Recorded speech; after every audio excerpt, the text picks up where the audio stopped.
I sometimes wonder why anybody talks about anything else, because this is the most interesting topic there is. Where do we come from? How did we get here? What brought us into existence? What is our relationship to reality as a whole? You look at the incredible diversity and complexity of life, and inevitably the question arises, what brought all this into existence? Was it simply chance and necessity, undirected natural forces? Or is there something else going on? Is there a purpose, a plan, a design? I think that is the fundamental question.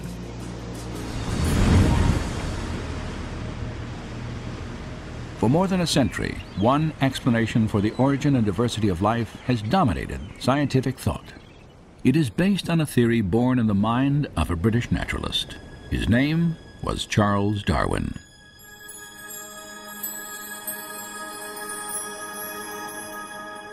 In 1831, Darwin, then 22 years old, set sail on a 5-year survey expedition for the British Empire.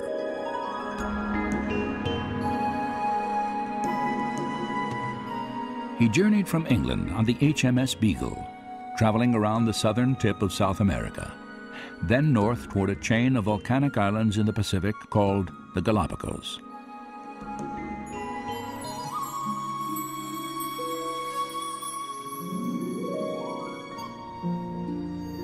On this desolate archipelago, 600 miles off the western coast of Ecuador, Charles Darwin encountered an extraordinary array of birds, reptiles, and mammals, the likes of which he had never seen before. For more than a month, Darwin studied plant and animal life, took extensive notes, and collected specimens. Then he left, never to return. 25 years passed as he developed a theory about how the diverse forms of life on Earth had originated. In 1859, Darwin published a book titled On the Origin of Species. Its impact on science and ultimately all of Western culture was dramatic. Darwin argued that all life was the product of purely undirected natural forces, time, chance, and a process he called natural selection. For 2,500 years before Darwin, most prominent scientists and philosophers, people such as Plato or Newton or Kepler, viewed the world as the product of some kind of design or plan. But a fundamental shift occurs with Darwin's idea of natural selection, and a real change in scientific philosophy is set in motion. Darwin was not the first scientist to propose a theory of evolution, but he was the first to offer a plausible naturalistic mechanism that could produce biological change over long periods of time. To understand how natural selection works, consider the finch populations Darwin encountered on the Galapagos Islands. 13 species of finches inhabit the Galapagos Islands, and they vary subtly in terms of their body size and shape of the beak. Darwin returned to England with 9 different species of these birds. According to contemporary Darwinian theory, differences in the sizes and shapes of the birds' beaks are the direct result of natural selection. One example often cited involves species of seed-eating finches.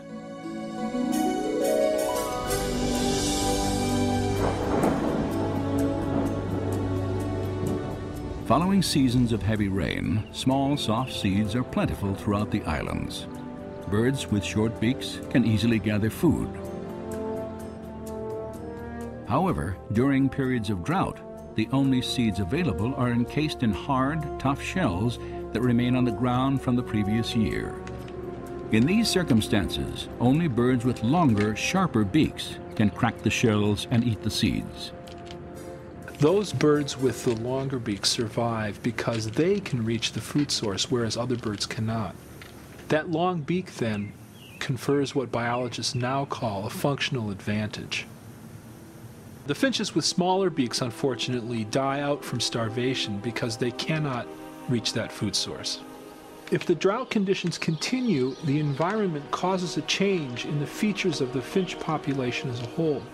Over time, the long beaks are passed on to succeeding generations because those beaks enable the birds to survive. Natural selection was a powerful idea. Physical variations that proved advantageous would be inherited by succeeding generations. Through this process, populations would be altered, and over time, fundamentally different organisms would arise without any form of intelligent guidance. Darwin wanted to explain everything in the history of life in terms of undesigned, unintelligent natural processes. And when he looked for an explanation, what he found was that a process he could observe in domestic populations also operates in the wild. Now, Darwin himself was very familiar with domestic breeding. He himself studied pigeon breeding. And he knew that for centuries, human breeders had been able to make dramatic changes in populations by selecting only certain individuals to breed. Darwin really suggested that this same process operates in the wild. For Charles Darwin, natural selection explained the appearance of design without a designer. There was no longer any need to invoke an intelligent cause for the complexity of life. In effect, natural selection became a kind of designer substitute. Today, Darwinism is generally assumed throughout science and the academic world. Yet, despite its wide acceptance, a growing number of scientists and scholars now challenge key aspects of Darwinian theory.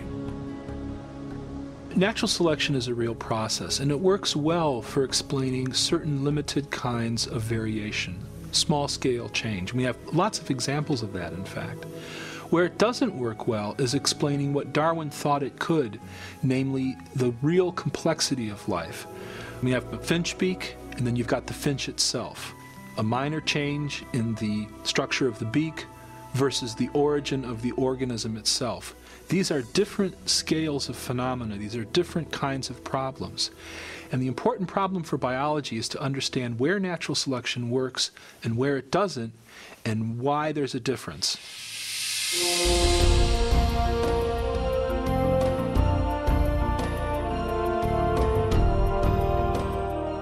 While natural selection remains the cornerstone of biology, the debate surrounding the true extent of its creative power continues to generate controversy. And as modern science unlocks the mysteries of the cell, the basic unit of every living organism, an intriguing body of evidence gives rise to an important question. Is natural selection an adequate explanation for the origin and diversity of life on Earth?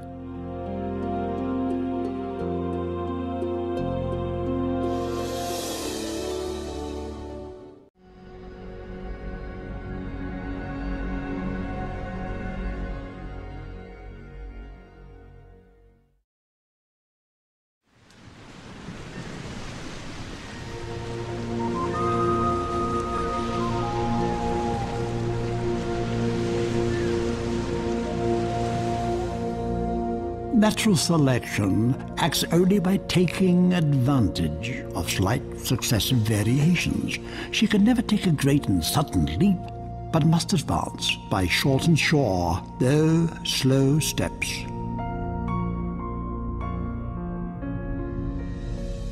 I'm a scientist, a biochemist, and biochemistry studies how life works at the level of molecules and also how life came to be the way it is. The standard answer for years has been that, well, we sort of evolved gradually by natural selection, but there are large problems with that. Since 1988, Dr. Michael B. has investigated complex biological systems that seem to defy explanation by natural selection. For the longest time, I believed that Darwinian evolution explained what we saw in biology, not because I saw how it could actually explain it, but because I was told that it did explain it. In schools, I was taught Darwinian biology. And through college and graduate school, I was in an atmosphere which just assumed that Darwinian evolution explained biology. And again, I didn't have any reason to doubt it.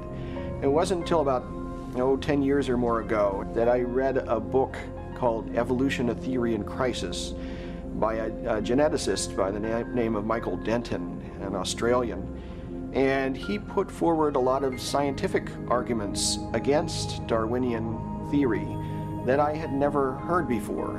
And the arguments seemed pretty convincing. And at that point, I started to get a bit angry because I thought I was being led down the primrose path. Here were a number of very good arguments, and I had gone through a doctoral program in biochemistry, became a faculty member, and I had never even heard of these things. And so from that point on, I became very interested in the question of evolution, and since have decided that Darwinian processes are not the whole explanation for life. Michael Behe's skepticism derived in large measure from what modern biology has revealed about life's most fundamental unit, the cell. In the 19th century, when Darwin was alive, scientists thought that the basis of life, the cell, was some simple glob of protoplasm, like a little piece of jello or something that was not hard to explain at all. This perception didn't really change too much until the early 1950s. But in the last half century, our knowledge of the cell has just exploded.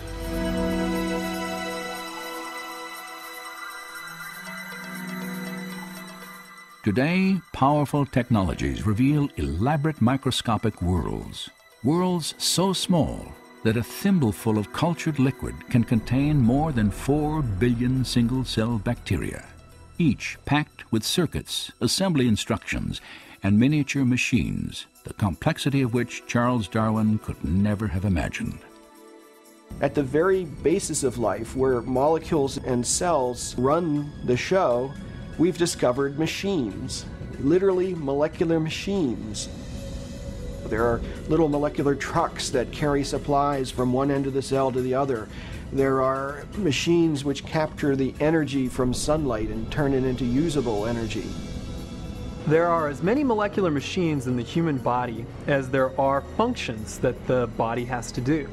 So if you think about hearing, seeing, smelling, tasting, feeling, blood clotting, respiratory action, the immune response, all of those require a host of machines. When we look at these machines, we ask ourselves, where do they come from? And the standard answer, Darwinian evolution, is very inadequate in my view. Many of Behe's doubts were tied to a remarkable biological motor.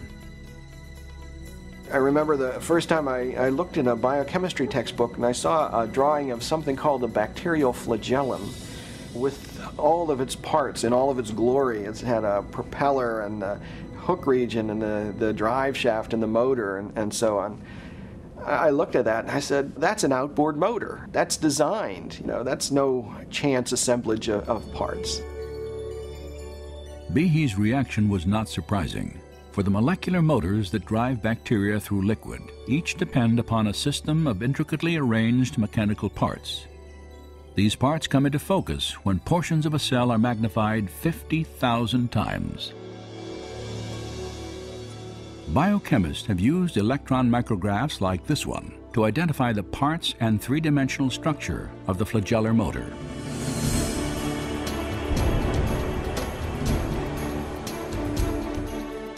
In the process, they have revealed a marvel of engineering on a miniaturized scale.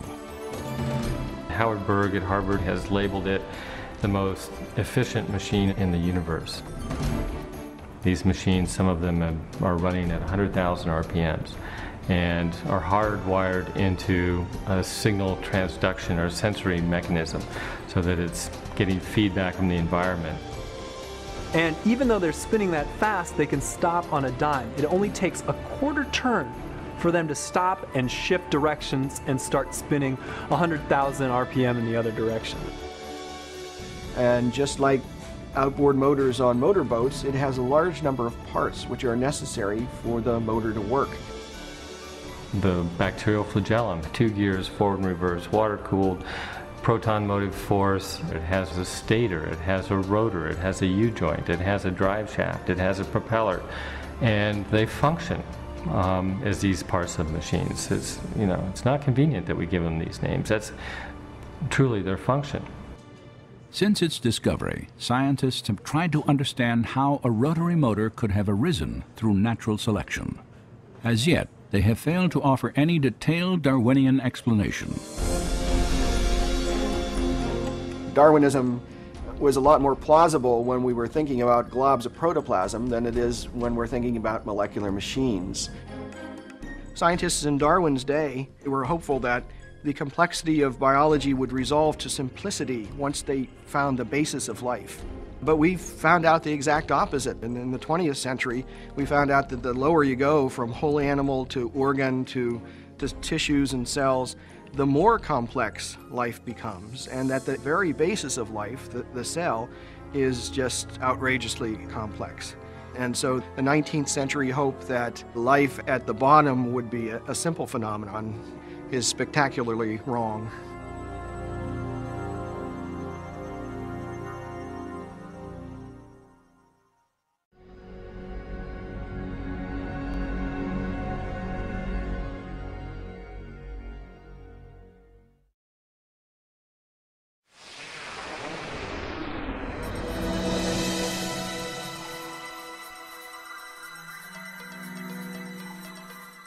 We found out in the past 40 or 50 years that life is made by and is run by molecular machines, literally machines that make the cell go. And when we look at these machines, we ask ourselves, where do they come from? And the standard answer, Darwinian evolution, is very inadequate in my view. Dr. Michael Behe has devoted much of his career to the study of living cells and the molecular machines that enable them to move, produce energy, and replicate. He has concluded that these complex biochemical mechanisms could never have been constructed through the process of natural selection. Behe's observations are summarized in a theory he calls irreducible complexity. Irreducible complexity was coined by Mike Behe in describing these molecular machines. Basically what it says is that you have multi-component parts to any given organelle or system in a cell, all of which are necessary for function. That is, if you remove one part, you lose function of that system. The idea of irreducible complexity can be illustrated by a familiar non-biological machine, a mousetrap. The trap is composed of 5 basic pieces: a catch to hold the bait, a strong spring, a thin bent rod called the hammer, a holding bar to secure the hammer in place, and a platform upon which the entire system is mounted. If any one of these parts is missing or defective, the mechanism will not work. All components of this irreducibly complex system must be present simultaneously for the machine to perform its function: catching mice. Irreducible complexity also applies to biological machines, including the bacterial flagellar motor. All told, there are about 40 different protein parts which are necessary for this machine to work. And if any of those parts are missing, then either you get a flagellum that doesn't work because it's missing the hook or it's missing the drive shaft or whatever, or it doesn't even get built within the cell. In evolutionary terms, you have to be able to explain how you can build this system gradually when there's no function until you have all those parts in place.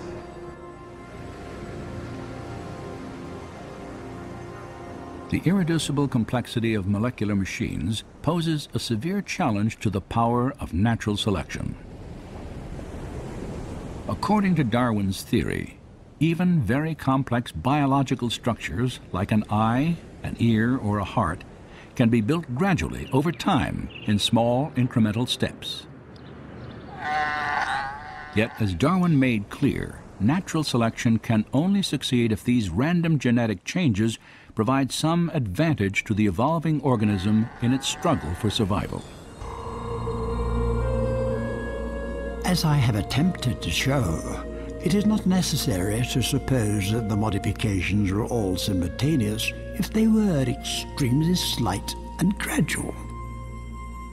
Natural selection is scrutinizing the slightest variations, rejecting those that are bad, preserving and adding up all that are good. Yet some scientists doubt that Darwin's small variations could have created a bacterial flagellum when no such mechanism existed. How could something new, like a bacterioflagellar motor and all the components that go with it, how could it develop out of a population of bacteria that don't have that system? When each change, according to Darwin's theory, has to provide some kind of advantage. Imagine such a scenario early in the Earth's history. An evolving bacterium somehow develops a tail and perhaps even the pieces necessary to attach it to the cell wall. Yet without a complete motor assembly, this innovation would provide no advantage to the cell. Instead, the tail would lie immobile and useless, invisible to natural selection, which by definition can only favor changes that aid survival. The logic of natural selection is very demanding. Unless the flagellum mechanism is completely assembled and actually works, natural selection simply cannot preserve it. It cannot be passed on to the next generation. The important thing to realize about natural selection is it selects only for a functional advantage. In most cases, natural selection actually eliminates things that have no function or that have a function that harms the organism. So if you had a bacterium with a tail that didn't function as a flagellum, chances are natural selection would eliminate it. The only way you can select for a flagellum is if you have a flagellum that works, and that means you have to have all the pieces of the motor in place to begin with. So natural selection can't get you the bacterial flagellum. It can only work after the flagellum is there and operating. These challenges to natural selection are not without opposition. Proponents of Darwinian theory argue that the flagellar motor could have been constructed from parts used to build simpler molecular machines, like this needle-nose cellular pump. They contend that if the components of the pump already existed, then they could have been preserved by natural selection even before the bacterial motor arose. This theory is called co-option. It's essentially saying that evolution or natural selection at some point was able to borrow components of one molecular machine and build a new machine with some of these components. Scott Minnick has studied the flagellar motor for nearly 20 years. His research has led him to challenge the co-option argument. With a bacterial flagellum, you're talking about a machine that's got 40 structural parts. Yes, we find 10 of them are involved in another molecular machine, but the other 30 are unique. So where are you going to borrow them from? Eventually, you're going to have to account for the function of every single part as originally having some other purpose. So you can only follow that argument so far until you run into the problem of you're borrowing parts from nothing. But even if you concede that you have all the parts necessary to build one of these machines, that's only part of the problem. Maybe even more complex, I think more complex, is the assembly instructions. That is never addressed by opponents of the irreducible complexity argument. Studies of the bacterial motor have indeed revealed an even deeper level of complexity. For its construction not only requires specific parts, but also a precise sequence of assembly. You've got to make things at the right time. You've got to make the right number of components. You've got to assemble them in a sequential manner. You've got to be able to tell if you've assembled it properly so that you don't waste energy building a structure that's not going to be functional. Building a molecular machine has been compared to the construction of a house, where workers follow a detailed blueprint and plan for assembly. The foundation of a house is poured before the walls are erected. Plumbing and electrical fixtures are installed prior to enclosing the walls of the structure. Windows must be hung before siding is applied, and shingles are attached only after plywood sheets are nailed to the rafters. So it is with the construction of a flagellar motor. You build this structure from the inside out. You're counting the number of components in a ring structure or the stator, and once that's assembled, there's feedback that says, okay, no more of that component now. A rod is added, a ring is added, another rod is added, a U-joint's added. Once the U-joint's at a certain size and a certain degree of bend, about a quarter turn, that's shut off, and then you start adding components for the propeller. These are all made in a precise sequence, just like you would build a building. To build a motor correctly requires a complex system of machines that coordinate the timing of the assembly instructions. But how could natural selection construct such a system? The co-option argument doesn't explain this. You see, in order to construct that flagellar mechanism, or tens of thousands of other such mechanisms in the cell, you require other machines to regulate the assembly of these structures. And those machines themselves require machines for their assembly. If even one of these pieces is missing or put in the wrong place, your motor isn't going to work. So this apparatus to assemble the flagellar motor is itself irreducibly complex.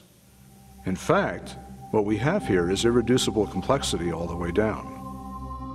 We know a lot about the bacterial flagellum. We still have a lot to learn, but we know a lot about it. And there's no explanation for how this complex molecular machine was ever produced by a Darwinian mechanism. 150 years ago, scientists did not know about irreducibly complex molecular machines. Yet Charles Darwin anticipated the difficulty that systems such as these could pose to his theory. If it could be demonstrated that any complex organ existed which could not possibly have been formed by numerous successive slight modifications, my theory would absolutely break down.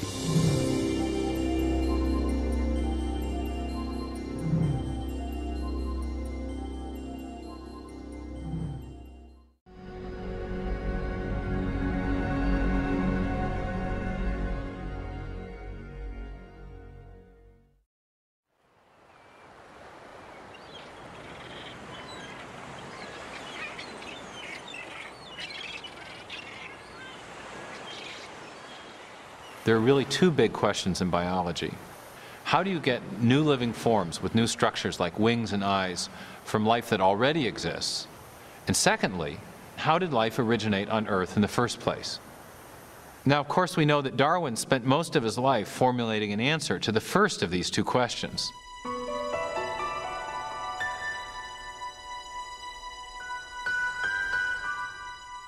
Charles Darwin compared the history of life on Earth to a great branching tree. The base of the tree represented the very first living cell, and the branches were new and more complex life forms that had evolved over time from the first primitive organism. Darwin was trying to explain how the branches on the tree of life originated.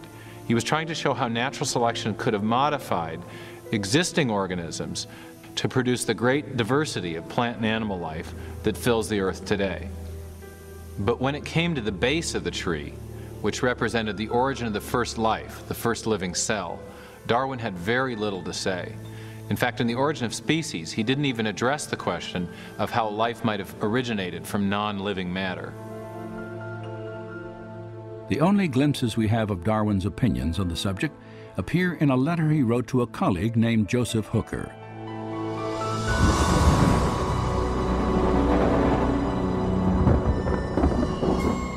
Regarding the first production of a living organism, if, and oh what a big if, we could conceive in some warm little pond with all sorts of ammonia and phosphoric salts, light, heat and electricity present, that a protein compound was chemically formed, ready to undergo still more complex changes, at the present such matter would be instantly devoured. But this may not have been the case before living creatures were formed. During the final years of his life, Darwin did little to develop his idea that a primitive cell might have emerged from simple chemicals in the primordial waters of the early Earth. But later in the 1920s and 30s, a Russian scientist named Alexander Oparin formulated a detailed theory about how this could have happened. It was called chemical evolution. Oparin thought that he could explain the origin of the first life using Darwinian principles. He envisioned simple chemicals combining and recombining to form larger molecules, and then these larger molecules organizing themselves with the help of chance variations and natural selection into the first primitive living cell. Over the next 3 decades, many scientists worked to develop and refine these ideas as they pondered the questions both Oparin and Darwin had raised. How could life have evolved from simple chemicals? Since the 1950s, many scientists have felt that they could simulate chemical evolution, the kind that might have happened on the early Earth. And what they're trying to do is to take simple chemicals and put them together to form amino acids. These amino acids are actually chemical compounds. 20 different types of amino acids are common in living organisms. They comprise about half the dry weight of every cell. Amino acids are the building blocks of larger molecules called proteins. And proteins are the primary components of every cell that has ever existed on the Earth. Proteins have a wide range of function in the cell, everything from structural requirements in terms of scaffolding of the cell, the cytoskeleton, to enzymes. Proteins do all the day-to-day jobs inside of the cell, making energy, moving things around, cleaning up the cell. And the earliest cells had to have those same proteins because they needed those same jobs done. So the proteins in the earliest cell and the proteins today were of the same type of complexity. Scientists realized that the complex structure of protein molecules are keys to understanding how life on Earth began. By the 1960s, scientists had determined that even simple cells are made of thousands of different types of proteins. And the function of these molecules derives from their highly complex three-dimensional shapes.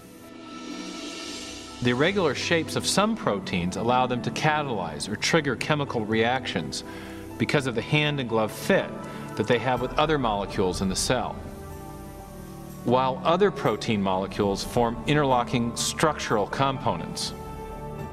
The individual parts of a bacterial motor, like this ring structure, are each made of either a single protein molecule or an assembly of proteins fitted together into a specific shape. These proteins consist of one or more chains containing hundreds or thousands of individual amino acids. Biologists have compared the 20 different amino acids used to build protein chains to the 26 letters of the English alphabet. Alphabetic letters can be arranged in a huge number of possible combinations, and it's the sequential arrangement of the letters that determines whether you have meaningful words and sentences. If the letters are arranged correctly, you'll get meaningful text. But if they're not arranged correctly, you'll get gibberish. And the same principle applies for amino acids and proteins. There are at least 30,000 distinct types of proteins, each made of a different combination of the same 20 amino acids. They are arranged, like letters, to form chains, often hundreds of units long. If the amino acids are sequenced correctly, then the chain will fold into a functioning protein. Proteins are arranged in such a way that their amino acids collapse on one another and form an architecture that's pre-programmed by the hundreds of amino acids along the protein chain. So the order of those amino acids inside of a protein is essential to getting the right shape. This arrangement is critical, for if the amino acids are incorrectly sequenced, a useless chain forms, and instead of folding into a protein, it will be destroyed in the cell.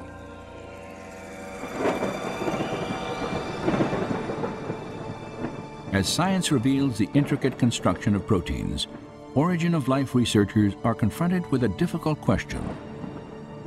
Could amino acids floating in a primordial ocean have arranged themselves into protein molecules through purely random interactions? Obviously, it is very difficult to imagine how in the primordial oceans the amino acids could organize themselves one after another into the right sequence to form even the simplest protein. And a good way to think about this is to think about the English language and how difficult it would be to string together a meaningful English sentence by randomly placing the letters one after another.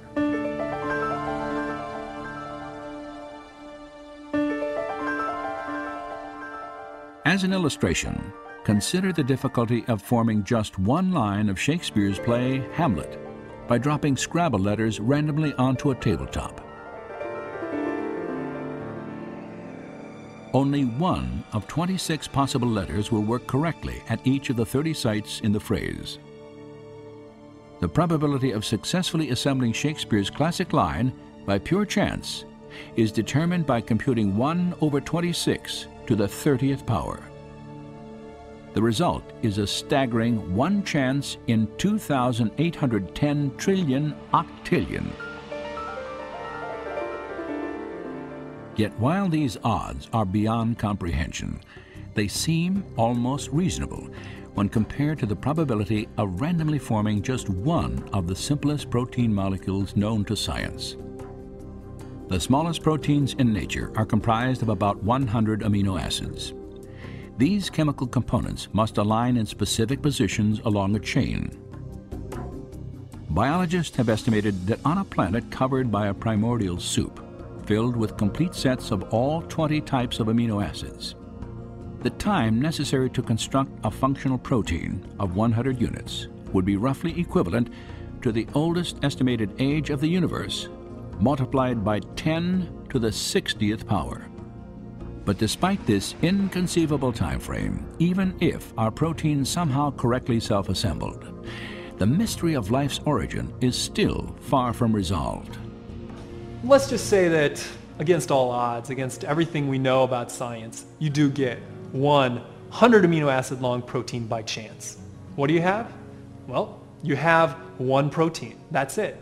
We don't have life because even the simplest cell requires over 600 proteins in order for it to be functional, in order for it to be alive. So mainstream scientists no longer think that life and the building blocks of life could originate by chance. They're now looking for a way to explain the building blocks and explain life's organization by some form of law or combination of laws that would allow that to happen. Chance is no longer an option.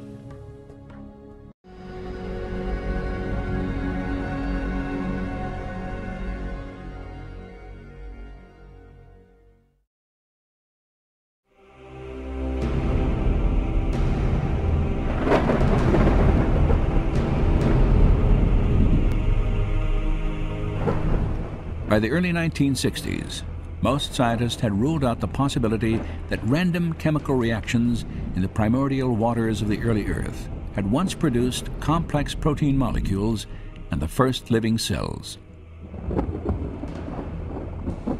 Yet despite the limitations of blind chance, origin of life researchers continued their efforts to find a natural process that could have generated the first life. The problem of biological origins has, for a very long time, I would say, has been a real deep interest to me just because of the scale of the problem, the importance of it. Where did we come from? Why are we here? All that kind of question. Probed from the point of view of natural science. During the late 1960s and throughout the 70s and early 80s, Dean Kenyon was one of the leading chemical evolutionary theorists in the world. And like others in his field, he was trying to explain how life on Earth began through a purely natural process. In 1969, Kenyon co-authored the book Biochemical Predestination. In it, he presented an intriguing naturalistic explanation for the origin of complex protein molecules, the primary components of living cells. Kenyon wrote, "Life might have been biochemically predestined by the properties of attraction that exist between its chemical parts, particularly between amino acids in proteins." At the time that biochemical predestination came out, I and my co-author were totally convinced that we had the scientific explanation for origins. Kenyon proposed that the chemical properties of the amino acids caused them to be attracted to each other, forming the long chains that became the first proteins, the most important components in the living cell. And this meant that life was effectively inevitable, predestined by nothing more than chemistry. Many scientists embraced Kenyon's ideas, and over the next 20 years, Biochemical Predestination became a best-selling text on the theory of chemical evolution. Yet 5 years after the book's publication, Kenyon quietly began to doubt the plausibility of his own theory. It was during that whole period of time that my doubts about certain aspects of the evolutionary account became apparent. When coming into contact with a powerful counter-argument given to me by one of my students, and I could not refute that counter-argument. Kenyon was challenged to explain how the first proteins could have been assembled without the help of genetic instructions. In living cells today, chains of amino acids are not formed directly by forces of attraction between their parts, the scenario Kenyon envisioned on the early Earth. Instead, another large molecule within the cell stores instructions for sequencing the amino acids in proteins. It is called DNA.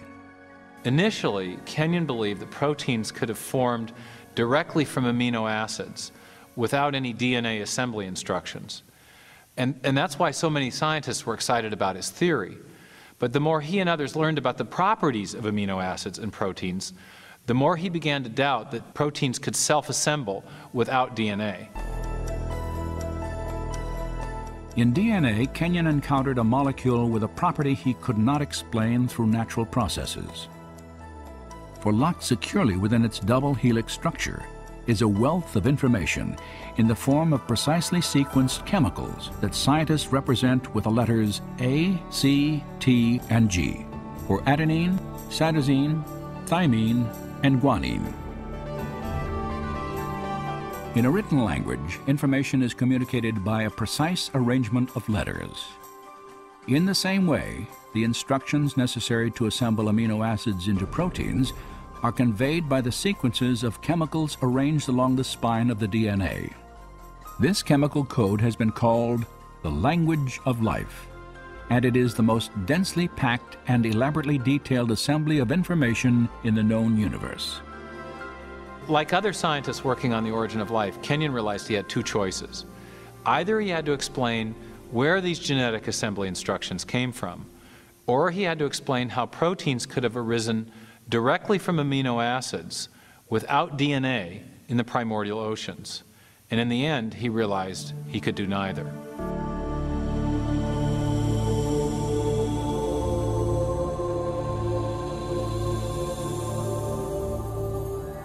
It's an enormous problem how you could get together in one tiny submicroscopic volume of the primitive ocean all of the hundreds of different molecular components you would need in order for a self-replicating cycle to be established. And so my doubts about whether amino acids could order themselves into meaningful biological sequences on their own without pre-existing genetic material being present just reached, I guess for me, the intellectual breaking point sometime near the end of the decade of the 70s.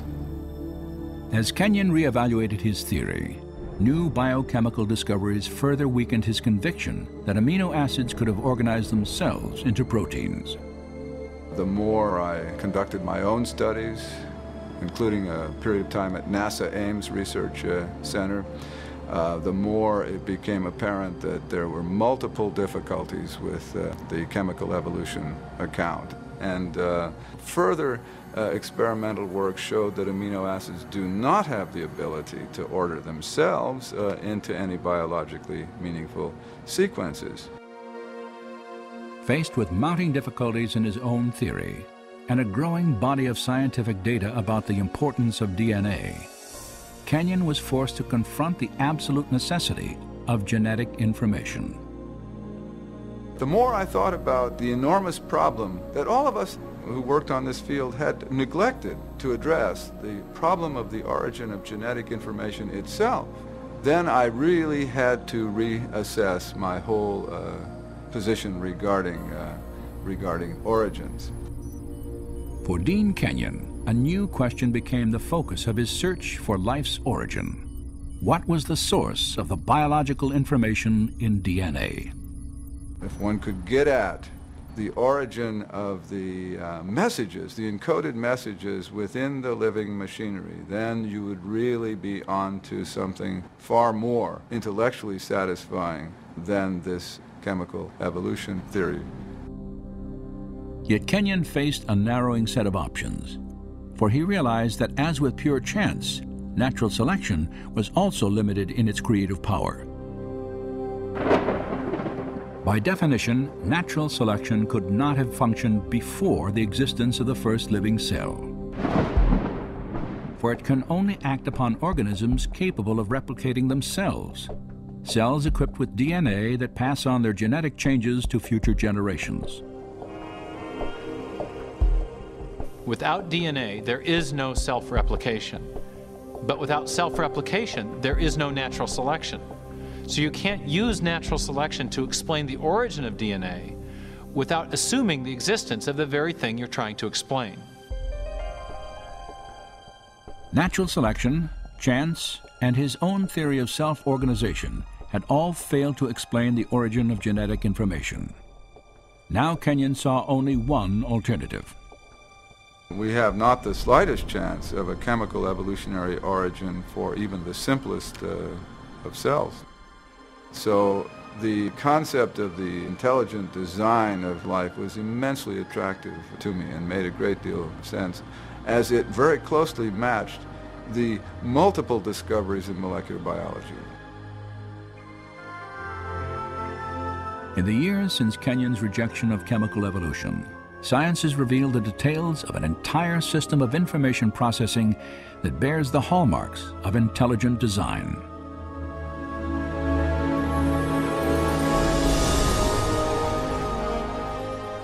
With computer animation, we can enter the cell to view this remarkable system at work.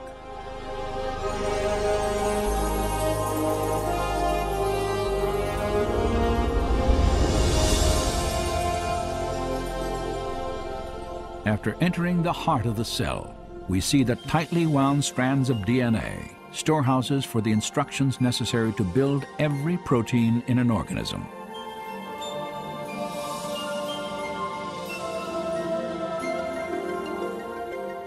In a process known as transcription, a molecular machine first unwinds a section of the DNA helix to expose the genetic instructions needed to assemble a specific protein molecule. Another machine then copies these instructions to form a molecule known as messenger RNA.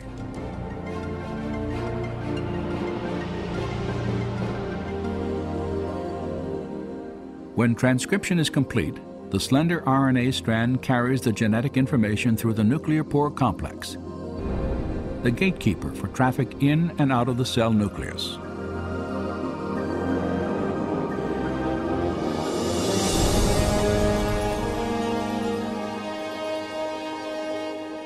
The messenger RNA strand is directed to a two-part molecular factory called a ribosome. After attaching itself securely, the process of translation begins.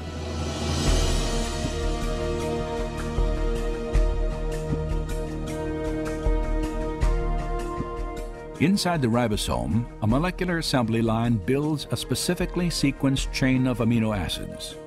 These amino acids are transported from other parts of the cell and then linked into chains often hundreds of units long. Their sequential arrangement determines the type of protein manufactured.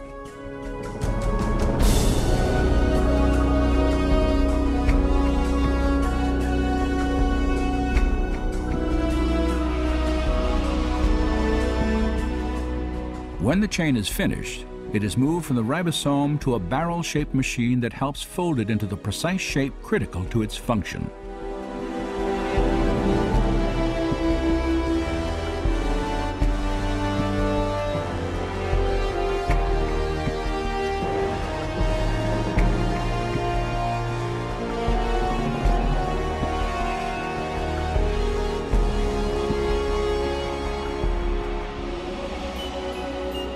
After the chain is folded into a protein, It is then released and shepherded by another molecular machine to the exact location where it is needed. This is absolutely mind-boggling to perceive at this scale of size such a finely tuned apparatus, a device that bears the marks of intelligent design and manufacture. And we have the details of an immensely complex molecular realm of genetic information processing. And it's exactly this new realm of molecular genetics where we see the most compelling evidence of design on the Earth.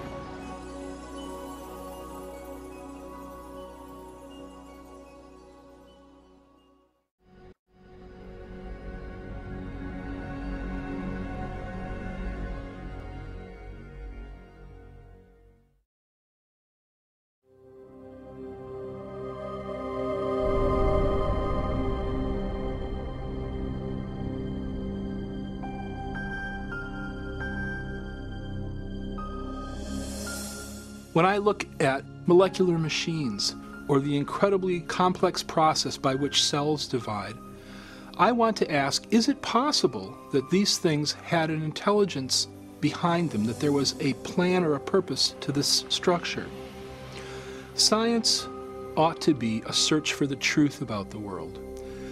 Now, we shouldn't prejudge what might be true. We shouldn't say, I don't like that explanation, so I'm going to put it to one side. Rather, when we come to a puzzle in nature, we ought to bring to that puzzle every possible cause that might explain it. One of the problems I have with evolutionary theory is it artificially rules out a kind of cause even before the evidence has a chance to speak. And the cause that's ruled out is intelligence. Since the late 19th century, since the time of Darwin, in fact, in part because of Darwin's writing in The Origin of Species, scientists came to accept a convention, a definition of science that excluded the possibility of design as a scientific explanation. And it just means that if you're going to be scientific, you must limit yourself to explanations that invoke only natural causes. You can't invoke intelligence as a cause. And yet, curiously, we make inferences to intelligence all the time. It's part of our ordinary reasoning to recognize the effects of intelligence. Consider, for example, these hieroglyphic messages carved upon the ruins of Egyptian monuments. No one would attribute the shapes and arrangements of these symbols to natural causes like sandstorms or erosion. Instead, we recognize them as the work of ancient scribes, intelligent human agents. Similar reasoning leads us to conclude that the mysterious stone figures on the shores of Easter Island were not formed by the actions of wind and water over great periods of time. Nor do we presume that plants could grow into these familiar shapes without some manner of intelligent guidance. Of course, we make these inferences all the time, and we know they're correct. But the question is, on what basis do we make these inferences? What are the features that enable us to recognize intelligence? Recently, in a book titled The Design Inference, mathematician William Dembski has made an important breakthrough in understanding design reasoning. Dembski has identified the specific features of artifacts that cause us to recognize prior intelligent activity. I came to this by trying to look at how do we reason about design? What are the logical moves that we have to go through in order to come to a conclusion of design? So what I'm trying to do is to establish reliable, empirical, scientifically rigorous criteria for deciding whether something is in fact designed. So I was looking at the logic of it. And what I found was you need improbability and you need specification, the right sort of pattern, these objective patterns. According to Dembski, human beings correctly detect the activity of intelligence whenever they observe a highly improbable object or event that also matches a recognizable pattern. Just such a pattern is found in the Black Hills of South Dakota. If you travel through the West, you'll see lots of different shapes on mountainsides, most of which mean nothing at all. They're just rocks strewn in various patterns. But what you don't see are the faces of Lincoln, Jefferson, Teddy Roosevelt, and George Washington on mountainsides. The only place you see that is in South Dakota. And the reason it's there is because a sculptor, an eccentric sculptor, decided that he wanted to honor these presidents by spending the larger part of his life chiseling their faces in the side of that mountain. That pattern is improbable. A random hillside is also improbable, but a random hillside doesn't specify anything. We do know, though, that there were 4 guys who were presidents of the United States who had particular patterns with their faces, and those patterns on the mountainside in South Dakota match faces elsewhere. If I look up and see the faces, I immediately recognize that they match the faces of the 4 presidents that are known from money or portraits at the National Gallery or paintings and books. And so I realize when I look at Mount Rushmore, we have not only a highly improbable configuration of rock, but one which matches an independently given pattern that reliably indicates intelligence. So we have a small probability, specification, its design.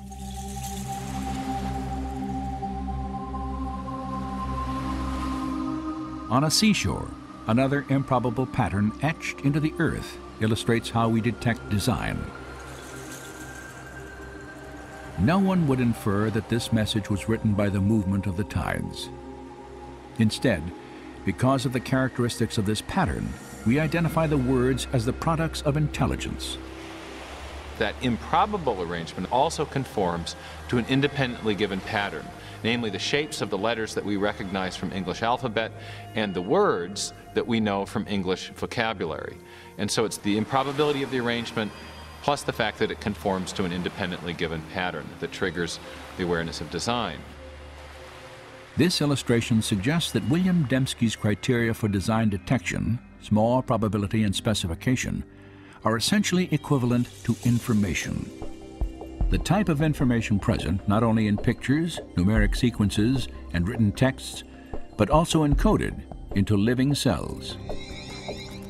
DNA has a structure that is ideal for carrying information. In the A's, T's, C's, and G's, the basis of the double helix of DNA, is the potential for storing a tremendous amount of information.